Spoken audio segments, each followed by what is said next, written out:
Nagsimula ng gumulong ang hustisya para sa mga naapektuhang indigenous people ng Blaan Tribe sa Kitbog.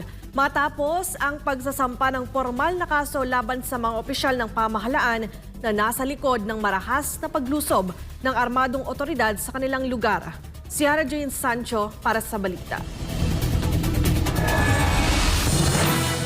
Patong-patong na kaso ang kakarapin ni Interior Secretary Ben-Hur Abalos at ilang matataas opisyal ng Philippine National Police. Ito ay dahil formal na nagsampa ng kaso ang mga indigenous community ng Kitbog sa naging marahas sa paglusob ng Philippine National Police Special Action Force noong June 10, 2024 sa Kitbog, kung saan marami sa ating mga kapatirang katutubo ang nasaktan. May namatay pa. Ang ilan sa kanila, hindi na malilimutan ang nangyari. Biyernes ng hapon ng July 19, 2024 ay nagtungo sa Prosecutor's Office ng Alabel, Sarangani ang makatubo ng Blaan Tribe na siyang binulabog ng lusubin ang kanilang tahanan noong June 10, 2024 ng madaling araw ng mga miyembro ng PNP Special Action Force na naka-full battle gear.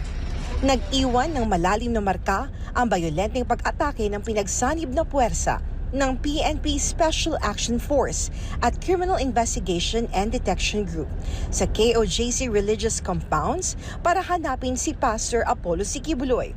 Malapit sa komunidad ang ipinatayong pasilidad ni Pastor Apollo para sa mga Blaan Tribe na siya ring residente ng ilan sa mga KOJC missionary na naka-assign sa lugar. Kaya naman, ayon kay KOJC Legal Counsel Attorney Adam Jambangan, ang paghahain ng kaso ay simula na ng paggulong ng hustisya. This is important because on their part, and even as a legal practitioner, somebody must be answerable of the commission of the crime that was taken place during the June 10 incident. So it is an advanced move on the part of the Blaan group as well as the people in Kitbog that justice is starting to run on them. So ito yung pinaka-importante ngayon na at least nakapag-file na po tayo. Kabilang sa mga sinampahan ng kaso ay sina Interior Secretary Ben-Hur Abalos, PNP Chief Romel Marbil, Brigadier General Alegre Martirez, Regional Director ng PNP Region 11, Brigadier General Percival Augustus Lacer, Regional Director ng PNP Region 12, Police Major Ronald Oliver Lee, PNP Directorate Operations Head, Police Colonel Edwin Portento, PNP Intelligence Group Director, Brigadier General Mark Pespes, PNP SAF Director, at ang mga armadong PNP SAF na lumusob sa lugar na hindi nakuha ang mga pangalan.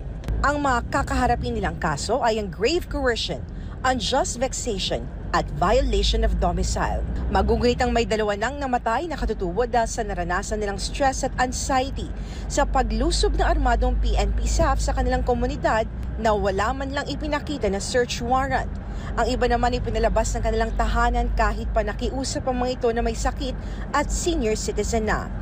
Ayon kay Attorney Jambangan, simula pa lang ang nasabing pagsasampa ng kaso. There will be series of cases to be filed in the succeeding weeks. So, important ang first move na talagang na-file natin siya today.